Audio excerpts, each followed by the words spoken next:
Hello, families. Welcome to Room 170, your fifth grade classroom for this year. I am Miss G, and that is my Bitmoji as well. So let's get started. We went over kind of a little bit about me, goals for the year, curriculum, homework, schedules, our guidelines for class, technology we use, the Issaquah School Foundation, and questions that had been asked. So a little bit about me, just briefly, I have my bachelor's in elementary education. I've got a master's in curriculum instruction, and I'm working on a reading endorsement as well.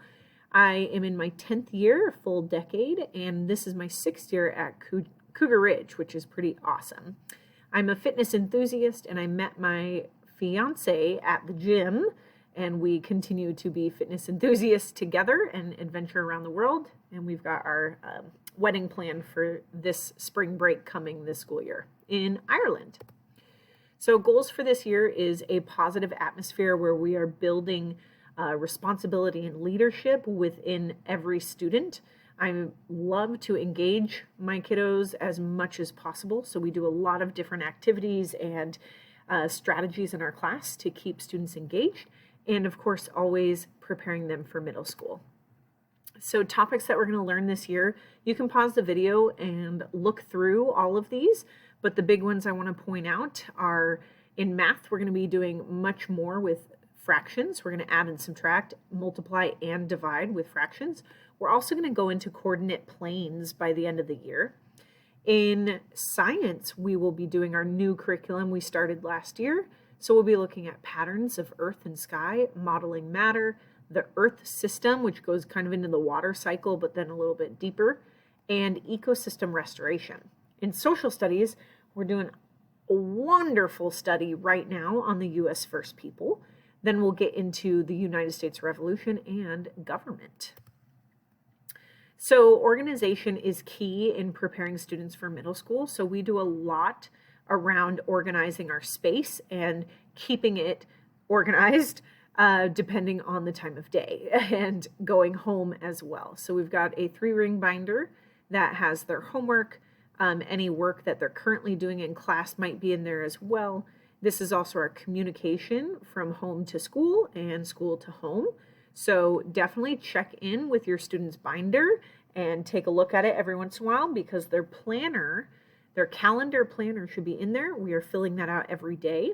So if you just did a quick check-in on what they wrote in their planner, make sure they got it done, then they are good to go. You don't need to sign it or anything.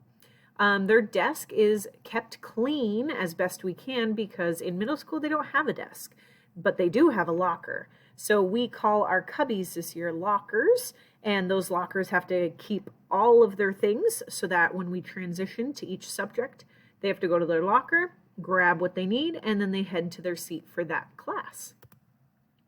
So that is a lot of how we are preparing for middle school. The organization, what we call passing periods, every 2 minutes before a subject starts, students have 2 minutes to figure out what they need to do to get ready for that subject, maybe go to the bathroom, have a conversation. That's like their hallway time in middle school, and then they need to be ready to go. We also have homework online as well as online assignments through Microsoft. So that's great practice for more middle school-like work. And then we work on social emotional learning where we're working with others and being able to be leaders within ourselves in our class.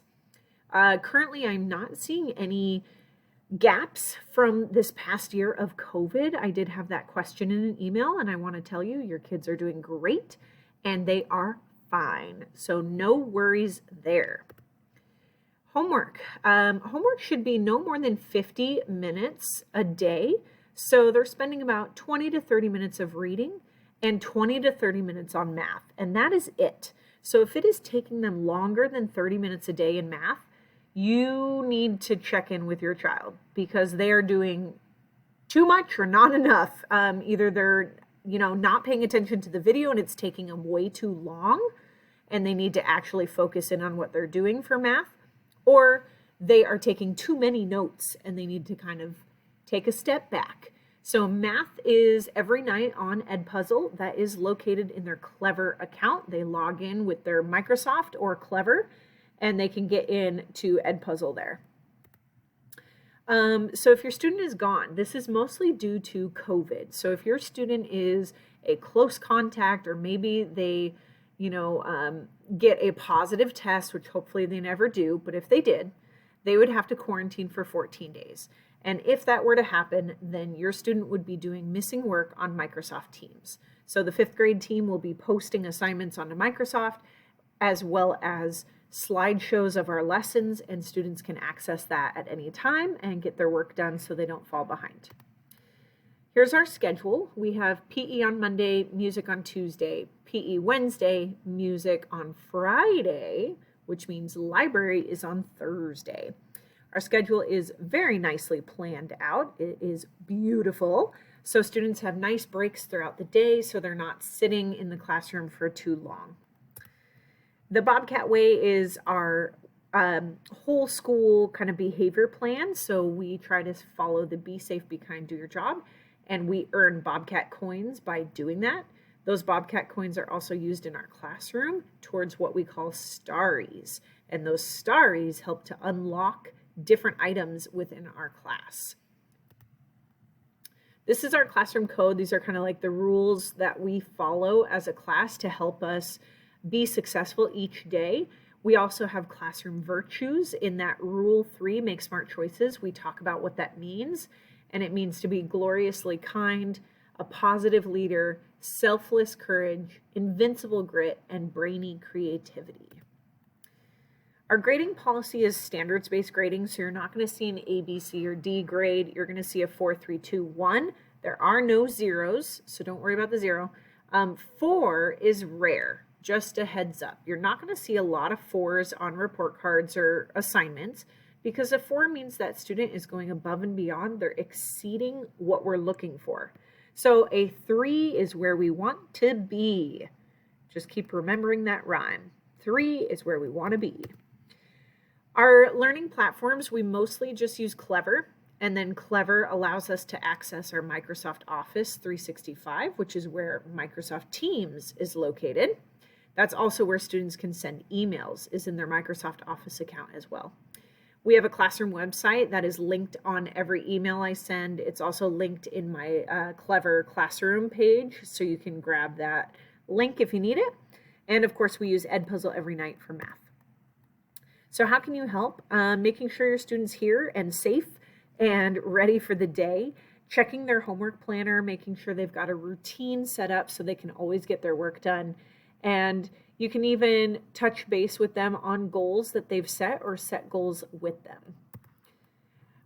Some of the questions that were asked, are we having field trips or 5th grade camp? No, not right now. That's not something we can do due to the district mandates with COVID. So if that changes, I'll let you know. Homework, we've been over that a few times. If you have other questions, please feel free to email me, send me a message on Dojo. I will get back to you as soon as I can. The last thing is, keep in mind, when in doubt, if you're worried about your student's health, or you're just not sure if they have a symptom or not, when in doubt, keep them out. Just keep them home for the day, and if nothing's wrong, great. Bring them back the next day. They can always finish work on Microsoft Teams. So again, email me if you have any questions. Thank you so much for watching, and I'll talk to you all soon.